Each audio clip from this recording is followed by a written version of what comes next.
So for this final video, we're going to talk about CTQ and product. So let's see what we've done so far. We've talked about our SWOT. We understand what we're good at, what we're not good at, what opportunities come out of that, and what threats we need to be aware of.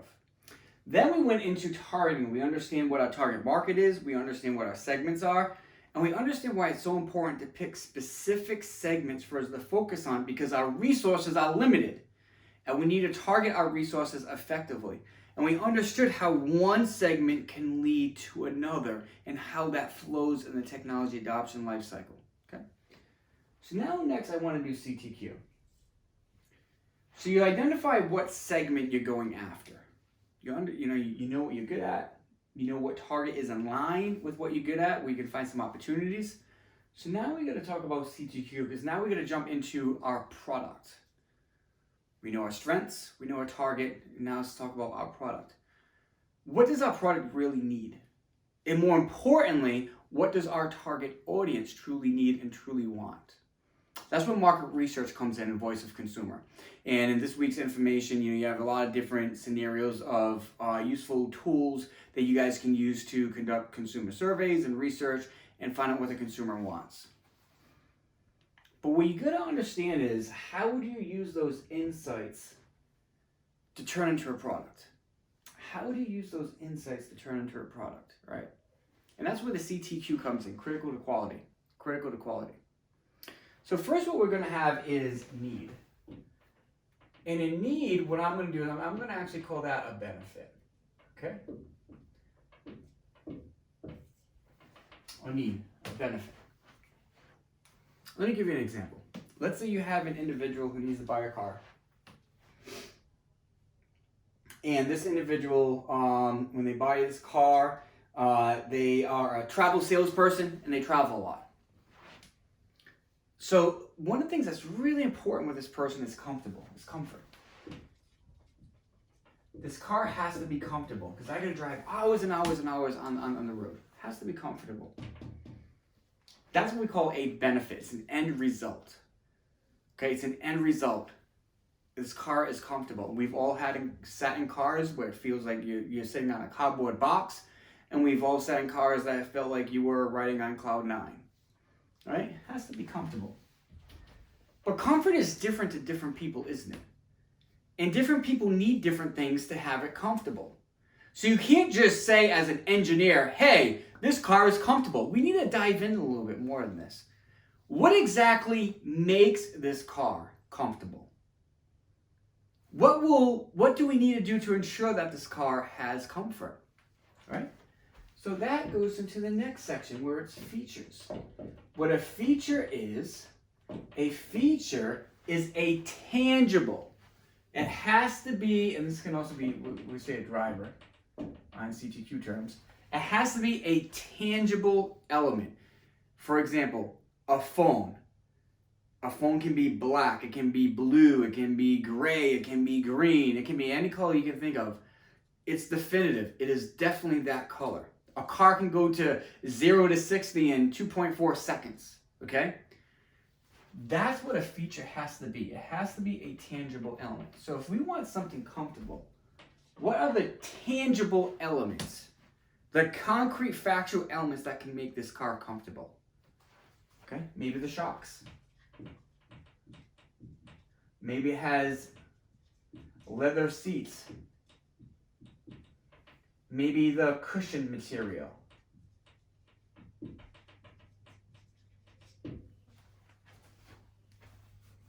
Maybe the number of seat adjustments.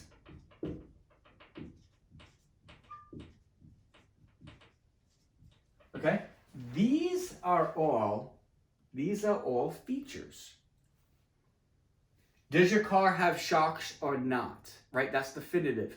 What types of shocks does your car have? That's definitive. What type of material are your shocks made of? That's definitive.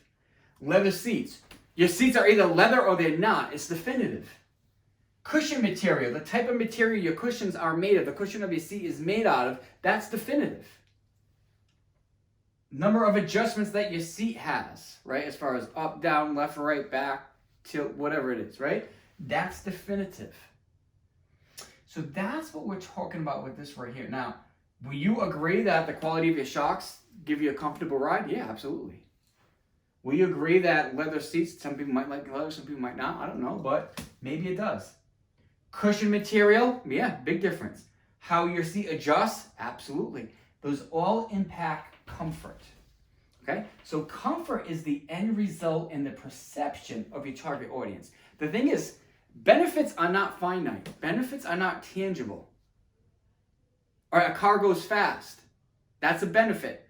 But what's fast to me is different for you. So what we need to do is we need to take these intangibles that are the end benefit that the consumer wants and turn them into a tangible for engineering to actually create, right? Now the final thing that we have is our measure. What we need to be able to do is we need to be able to measure. We need to be able to measure how can we ensure that we're delivering the quality that we want. How can we ensure that we're delivering the quality that we want? Shocks, right? Maybe a measure of shocks. We can say pound impact. Okay, so as your car hits a bump, how many pounds of impact do the shocks absorb? That's a definite finite measure. Pounds of impact. Okay, leather seats. Maybe we want to focus on a specific type of leather.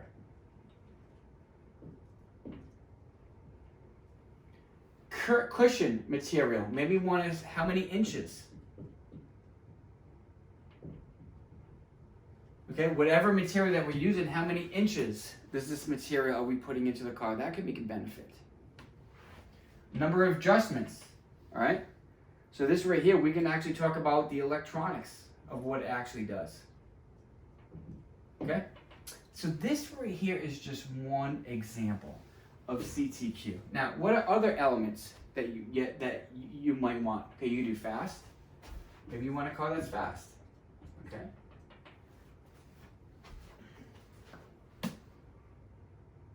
Another thing you do is maybe gas mileage.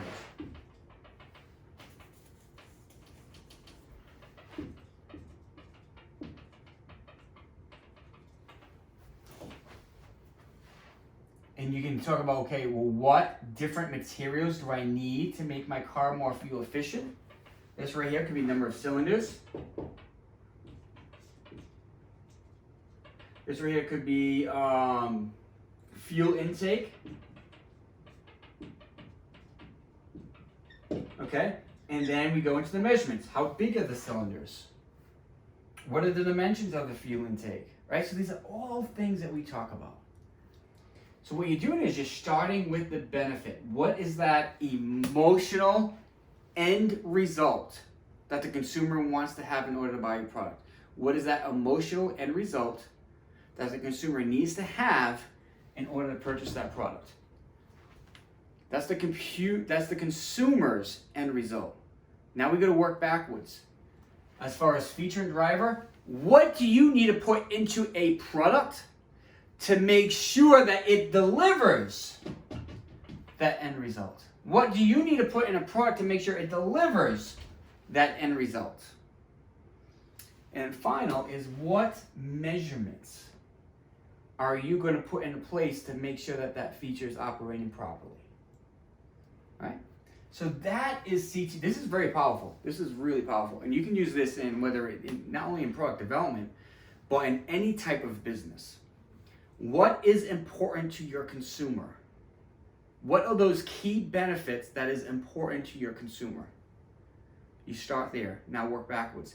What feature do you need to instill in your product to make sure that your consumer actually realizes those benefits? And what measurements are you going to put in place so you can actually measure to make sure you're getting the result that you want? That's a CTQ that's critical to quality. Right? If you guys have any questions on that, feel free to send me a message. So that's CTQ. Now that we understand what needs to be in the product, now we need to talk about the product ecosystem. And that's when we get into whole product. Now we got to understand the product ecosystem. So now we get into whole product. So let's think about this right here. Since we've been using cars, let's stay with the car analogy. BMW, big vendor in this area, so I go out and I buy myself a BMW. Now when I buy that BMW, what is included in that price? What is included in that price? Well, I have the car, and everything's in the car, obviously. I have a warranty.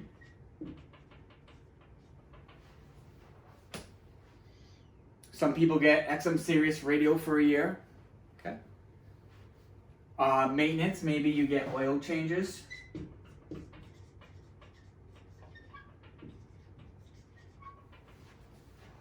Right.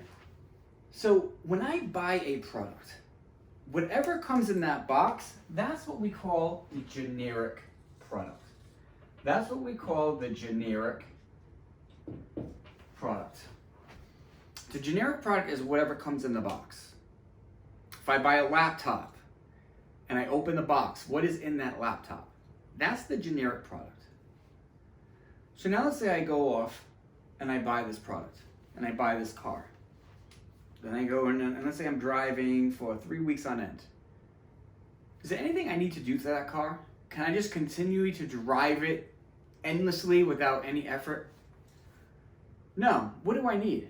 Well, I need gasoline. Will my car operate without gasoline? No. Is gasoline included in the purchase of my car? No. So now you can see what we're talking about, the ecosystem. So this right here, the first is the generic, which is everything that comes in the box. The second ring is what we call expected. And this has to do with the ecosystem. What does the consumer need to have? What is the consumer expected to have in order to operate your product efficiently that's outside of your business? Now, we're not talking about add-ons. That comes next. We're not talking about add-ons. We're not talking about upgrades. That comes next. What is essential for you to operate your business that's outside of your company? Now, here's why this is important. This is the issue that electric cars are having.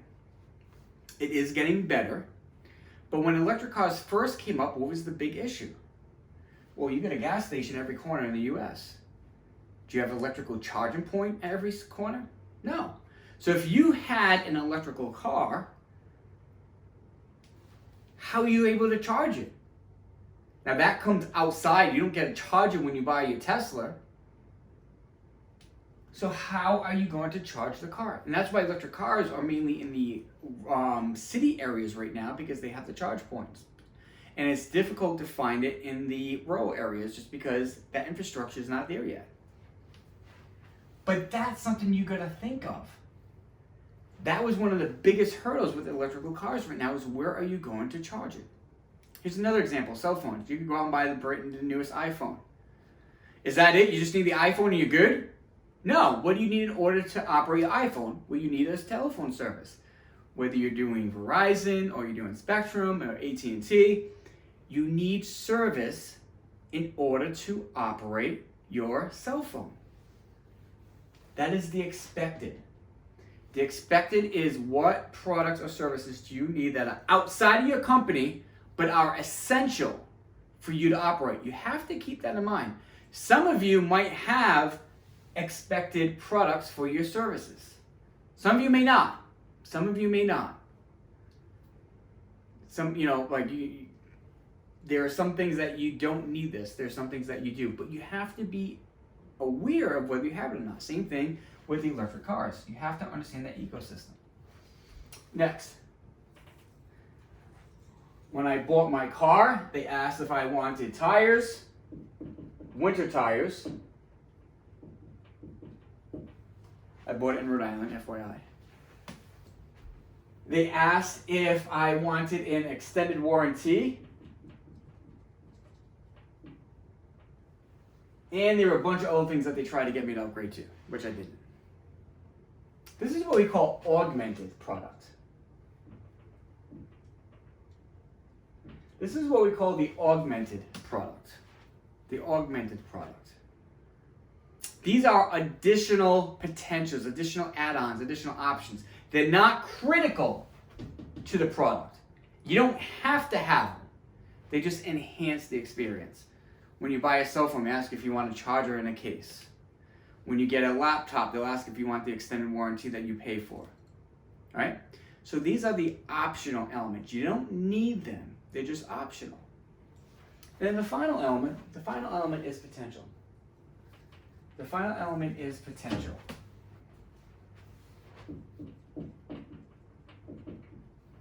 You know, there's not everyone in the house, very few people, I think less than 5% of the population own an electric car or a Tesla. Right? But a lot of people are investing in it. Why? Because they're not focusing on where it is now, they're focusing on where it could be in the future. Could it potentially replace gasoline cars? Maybe, maybe not, I don't know. I think gasoline cars are more efficient, but we'll see. It's easier to fill your tank than to wait for a charge, but maybe that changes down the road. Space travel. Maybe someday it's a tourist attraction. Who knows? What is the potential going forward? The potential going forward is what investors look for. So what is that potential product? So this is what we're talking about, the whole product. You can't just focus on what's in the box. This is the whole ecosystem. And that's what the book is talking about. You have to understand this entire process. Think about Tesla cars, right? Innovators want the newest, latest thing. Individuals might, so they'll buy a Tesla. Competitive advantage, maybe people want the Tesla because it makes them look cool. Maybe someone wants the Tesla because it's a competitive advantage with saving the environment, okay? But in order for it to go mainstream, in order for electric cars to go mainstream, they really need to work on this expected product. The infrastructure as far as the charging points and lowering the time it takes to charge a car and battery capacity, right? So these are elements that is holding back the electrical car that needs to be worked at. Augmented, what are the upgrades? What are the upgrades? What are the add-ons that are not essential, but they're cool to have? What are the upgrades? And finally, potential. What is the full potential of this product going forward? The full potential of the lifestyle of this product going forward. That's what you want to think of. So when we're talking about the product, you can see right here, SWOT, we're focusing on strategy. Targeting and technology adoption lifecycle, we're focusing on our target audience and what do they want and what do they need. Now, critical to quality and whole product, now we're talking about the product. What end benefit does your target audience need?